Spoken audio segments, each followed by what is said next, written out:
Hello guys, के गर्दै हुनुहुन्छ तपाईहरु? म चाहिँ आज आइस प्याक बनाउन लाग्दैछु। आइस प्याक चाहिँ किन भन्नुहुन्छ भने आइस क्युबहरु चाहिँ म निकालेर बनाउँदै छु फ्रिजबाट। अनि आइस प्याक चाहिँ किन बनाउन लागेको भन्नुहुन्छ भने आइस प्याक चाहिँ खुट्टा सुन्नेको ठाउँमा लगायो भने खुट्टा सुन्नेको निको हुन्छ भनेर चाहिँ आइस प्याक बनाउन लागेको हो। तर खै खुट्टा सुन्नेको निको हुन्छ कि हुँदैन चाहिँ हेरौँ। अब आइस प्याक चाहिँ मैले निकालिसके। अब यसलाई म फ्रिजमा राखेर अनि त्यो आइस प्याक बनाउँछु। तर मसँग चाहिँ अरु त्यो बनाउने नभएको भएर चाहिँ म चाहिँ लाइटरले गर्न लाग्दैछु।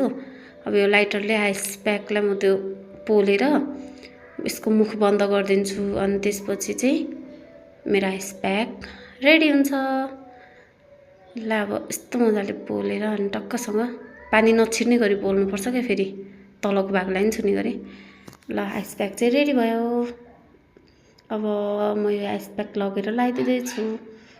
यो चाहिँ खुट्टा सुन्नेको ठाउँ हो क्या। यहाँनिर यस्तो सुन्नेको छ नि अर्को खुट्टाको तुलनामा एक्सिडेन्ट भएको खुट्टा अस्ति एक्सिडेन्ट भएपछि चाहिँ मजाले घाउ त्यो निकै नहुँदो रहेछ कि अरू घाउहरू जस्तो खुट्टा मजाले सुन्ने क्या। अनि के छ बुढो के हुँदैछ भनेको धेरै दिनपछि चिसो बस्यो अरे खुट्टामा। अनि अब यो आइस प्याक लगाइसक्न लाग्यो मैले। त्यसपछि अब नानी आउने बेला भयो, खाजा बनाउँदैछु अन्डा बसाले।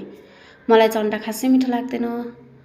अनि छोरी लिन गएँ म। त्यसपछि छोरी लिएर आएँ अनि अब उसलाई चाहिँ उसको साथी दिव्यान्सले आज चक्लेट दिएन अरे, उसलाई चक्लेट चाहियो अरे।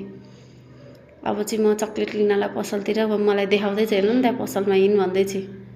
ऊ तानेर लाँदै छ पसल हिँड भनेर। त्यो चाहिँ उसलाई चक्लेट चाहिएको चाहिँ उसको साथीले दिएन अरे।